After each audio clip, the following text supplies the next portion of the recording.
Hello everyone, कैसे हो आप सब लोग? I hope all of you doing well and fine. I'm Lohit Jindal, founder and director at Cortex Classes, and I'm back with the next video of PRMO 2019 solutions. So guys, till now we have done 4 questions of PRMO 2019. First 4 questions which were comparatively easier, like है ना, 2 marker questions थे, so that was to be expected. And today we are going to see the fifth question of PRMO 2019, and it's also quite an easy side, right? तो combinatoric का काफी simple question है. You can simply do this by counting as well. We'll see that question, okay?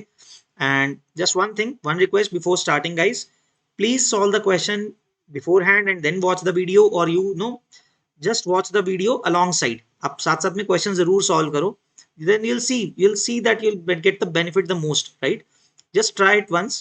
You'll see that you'll get the most benefit अगर आप साथ में आप solve करते हो. Without solving or without writing yourself, है ना, कि समझने के बिना फिर मजा नहीं आएगा आपको. Okay, it will not get inculcated in your mind itself. Okay, so all right, without any wasting any time, okay, let's see the question. Let me get to the slide, corresponding slide. Okay, here it is, guys. All right, guys, so here it is. Question says 5 persons wearing badges with numbers 1 2 3 4 5 are seated on 5 chairs around a circular table. Okay, in how many ways can they be seated so that no 2 persons whose badges have consecutive numbers are seated next to each other? And it's given that 2 arrangements obtained by rotation around the table are considered different. The point is, guys, इसमें हमें ये बोला जा रहा है कि circle के around बैठना है लोगों को, but it does not make much difference. यहाँ पे सिर्फ अरेंजमेंट की बात है, बट द नंबर पॉइंट यहाँ पे ये है, गाइस, कि कोई भी 2 कंसेक्यूटिव नंबर वाले बैचेस वाले लोग साथ में नहीं बैठ सकते, है ना. So what does it mean, I will tell you. So let's make up 5 seats like this. So guys, example लेते हैं. लेट्स से 1 को आपने यहाँ बिठा दिया. पहले ये सोचते हैं, सबसे पहले ना 1 को बिठाना है. तो 1 को बिठाने तो कितने वेज हैं, 1 के पास कितनी सीट्स के ऑप्शंस हैं बैठने के लिए.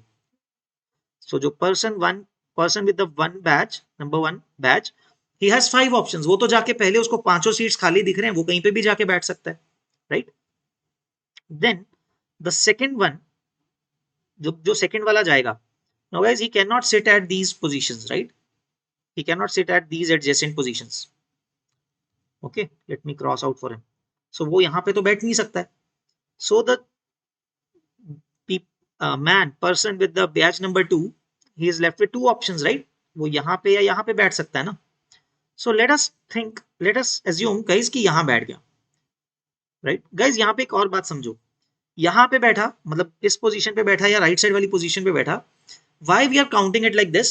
अगर तो उसके वहां पे बैठने से नेक्स्ट पर्सन के चांसेस इफेक्ट होते हैं, तब तो हमें केसेस बनाने पड़ते.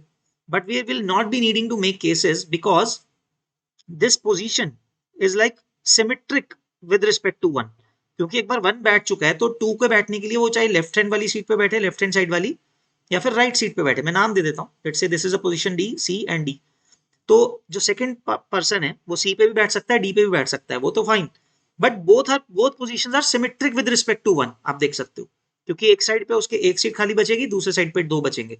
सो that's why we can count it is in this easier manner, because the cases are not getting affected कि सेकंड कहाँ बैठ रहा है. उसके कारण थर्ड पर्सन की चेंजेस, मतलब ऑप्शंस जो हैं, they will not get affected. That's why this method works in this case. Fundamental principle of multiplication will work easily in this case.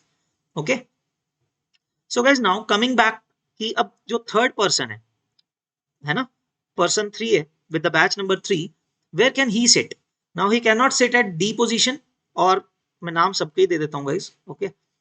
This is C, D. Okay. Let us, अजीब सा कर दिया है मैंने नाम. Okay. So let us say this position is A, this position is B, this is D and this is E. Okay. चल गया काम.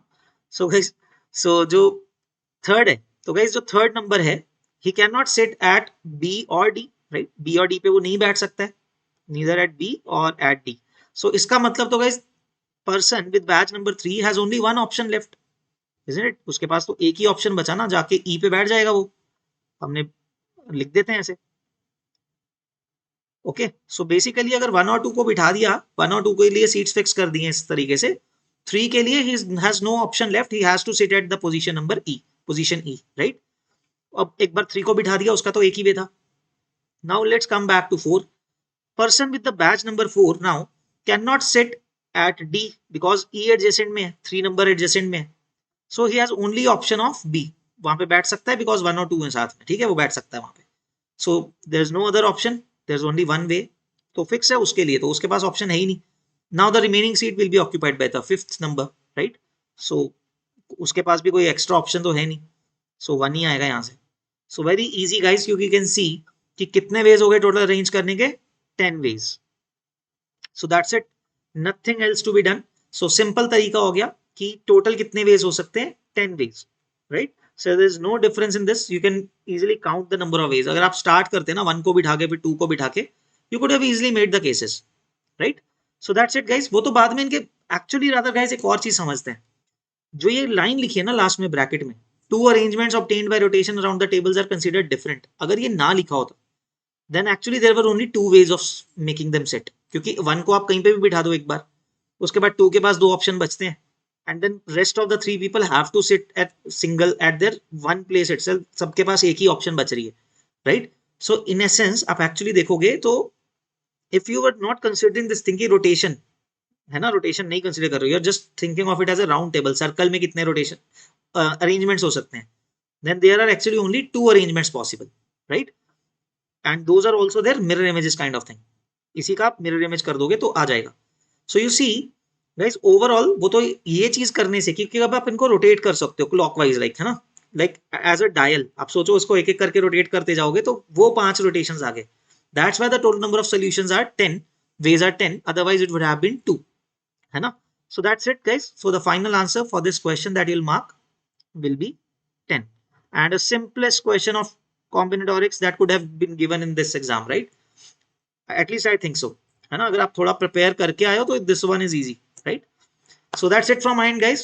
It was an easy question, so very short video, okay, but never mind, we'll see the next question in the next video, and that will be the 6th question of last 2 marker question, right? So we'll see that in the next video guys. Then till then keep practicing, and all the best guys for the upcoming exam. Okay, bye bye, take care.